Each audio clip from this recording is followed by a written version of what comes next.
So, good morning mga beshies. So, today is February 8. Yes, February 8 na, and it's Thursday. And yung time is 8 o'clock na ng umaga, and it's time for me to have my breakfast. Excited na ba kayo kung ano yung ulam ko? Or kung ano yung breakfast ko? Ang aking breakfast is so very healthy, so yummy, it's very easy to make, and it's so very special. And I-excite na akong kumain ngayon mga besh. So, ito yung breakfast ko. 1, 2, 3, tada! Itong nagyapon. Pero special to, may lots of kamatis, and then may sibuyas dahon, o diba? Very special. And then bumili ako ng pandesal. Nagkatawa sa kusudan pandesal. And then, alam niyo ba na 1 peso kada isa? Oh, meron pa palang pandesal na 1 peso. Brog joke no? And then, syempre, yung coffee na MX3 coffee. Yan! Masarap to, besh! So, kain-kain tayo! So, ayan, besh, alas 11:15 na ng umaga. And then, sa ngayon is ako mag-prepare ng aming lunch. And yung lunch namin is gagawa ako ng escabetche. Kasi meron ako ditong tirang pritong isda. Ito lang yung ating ingredients. Siyempre, yung pritong isda, and then may garlic, ginger, tomato, and then onions, bell pepper, and then lagyan ko siya ng silver swan na extra spicy chili sauce, and then yung natira ko na tidbits pineapple, and then lagyan ko rin ng, instead of patis, is ito yung lalagay ko, sarsaya na oyster sauce. Igisa lang natin itong mga spices.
Escabetche Ni Besh. So, very guwapa, no? Sus, liwat yun sa nagluto. Guwapa kaayo. Buyat! Sus, besh, mapotbol ko ng hilpera, besh. Kabalo ba mo na hindi ako nakapagsaing kanina? Kanina na ano ko talaga na magsasaing ako. Pero nalak kasi yung pintuan sa kwarto ni Kent. Kaya yung atensyon ko is dun sa kwarto ni Kent. Kasi kaninang umaga, dapat umaga talaga magsasaing. Pero may natira kasi kahapon na yung pansit canton. So, yun ang kinakain nila ni Kent at saka ni Papang Bear with bread na rin. So, ngayon talaga ako magsasaing ngayong tanghalian. Kaso nakalimutan ko talaga, nawala talaga sa isip ko na magsaing.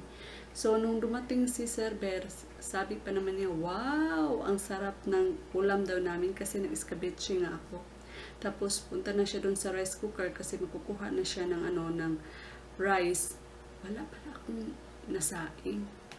Ano ba yan? Hindi na umimik si sir. Nagalit siguro yun. Problema ni Besh, potbol ng hilpiran eh. Mga unta, alauna na, pas mo na tani. Mga Besh, mamainit ta mga Besh. Coffee and then yung natirang pandesal kanina. So, kain-kain tayo. So, mamainit na ta Besh. Sa Bisaya, yung merienda, tawag namin is mamainit. Siguro dahil mainit yung kape, kaya tinatawag namin na mamainit. Kahit sa umaga, pag umiinom ka ng kape, sabi, mamainit ta bay, mamainit ta dong, day, ganon. O kahit naman sa tanghali, or sa merienda sa ganitong oras, yung mga 2 to 3:30, yung tawag din namin is mamainit. Pero ngayon, Besh, is mag-aalas 5 na ng hapon, and then nakatulog ako ng bonggang-bongga. Naluyahan ko, ganina napas mo, Biamino, mga launa namin nakakaon, kaya ayon, napas mo si Besh, nakatulog siya, naluyahan. Ngayon, nagugutom si Besh. Kaya, mamainit tabay. Oh, ayan, kain-kain tayo. And the best talaga, no, pag may coffee na mainit, is isaw-saw. Isaw-saw yung kape. Yun talaga yung best na sa kape. Yung tinapay na isaw-saw. Lalo na yung tinapay na na yung matigas mo na tinapay, yung tawag namin sa amin is may tinatawag kami na pa na buholano. Yung sobrang tigas. Ewan ko, hindi ako nakakita dito sa Cebu. Para siyang munay pero matigas. Yun, sarap yun. Isaw-saw mo ay mahumok kung ang pan. Lami kayo. Mamainit tabay. So, Besh, nanood ako sa vlog ngayon ni Manang Besh, si Manang Sandy sa Our Life in the Philippines. Hi, Manang Besh. And then, pinakita niya yung kanyang garden.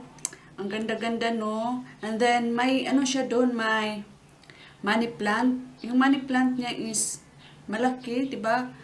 May money plant ako dito sa bahay, pero yung tawag sa amin is jade plant. Iwan ko lang sa kanya kung pareho ba yun.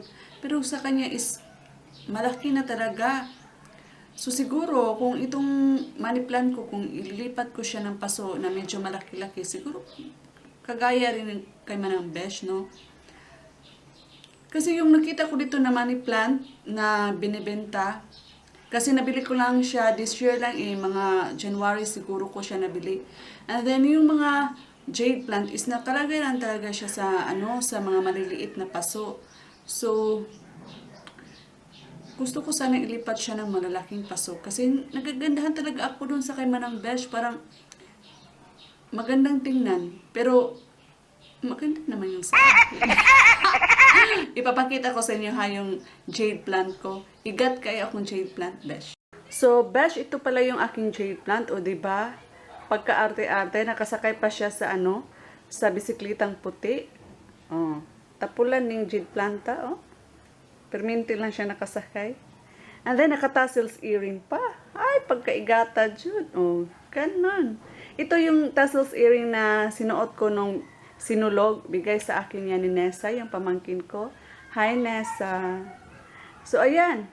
So, gwapa masag kayo akong jade plant. Oy, oh. Perting pagkaigata, Jude. Sakay-sakay lang siya.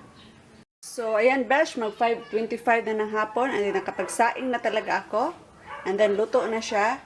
And then, water check is ito na lang yung natira. So, mauubos ko na itong 1 liter of water. So, nag-defrost na rin pala ako ng bangus, Besh, kasi yung ulam namin ngayon sa hapunan is daing na bangus. Mga Besh, pag ako ay magdaing ng bangus, ito lang talaga yung sikreto ko na ilagay. Sikreto talaga, no? Magic sarap lang, wala nang iba. Hindi ako nagmamarinate ng kalamansi, toyo, kasi hindi nila gusto yun. So, mas gusto nila itong magic sarap lang talaga yung ilagay ko dito sa, sa bangus. So, i-ano ko lang siya, i-massage ko lang yung magic sarap dito. Sobrang taba ng bangus, oh. Masarap yan. And hindi ko siya ibabad ng matagal. Kung kailan ko siya lulutuin, saka ko siya i-sprinkle ng magic sarap. Kasi parang na-overpawiran din kami pag pag masyadong matagal yung magic sarap na nakababad sa bangus.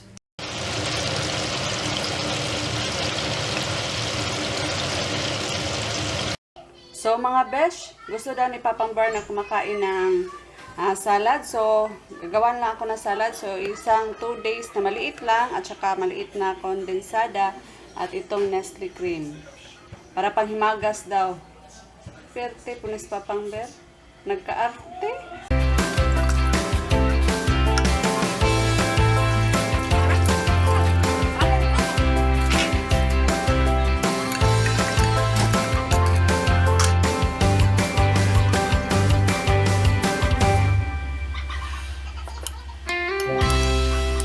Since wala akong cheese, so ito na lang din na single yung gagamitin ko na cheese.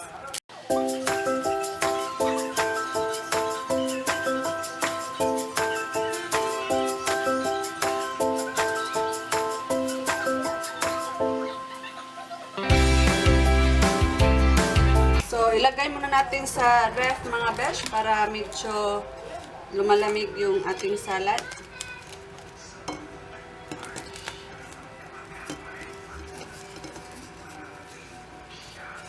So, ito na yung dinner namin, besh. Yung daing na bangos at yung sausawan ng bayan na ginagawa ni Papang Bar.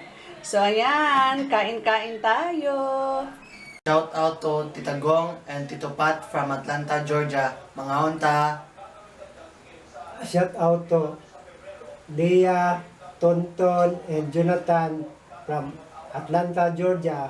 Mga unta. Kampay-kampay, mga besh!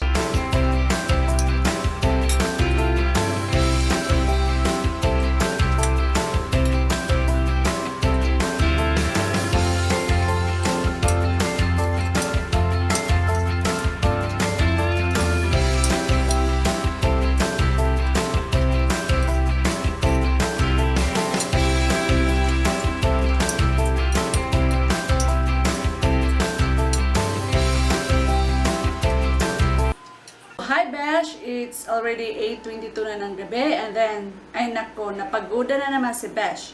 Kasi naglalaba ako ng uniform ni Ken kasi supposedly bukas is pay uniform nila tapos hindi daw mag-school uniform daw sila bukas kasi sa Saturday is may event daw sila sa school or may activities. So mag-pay uniform sila bukas.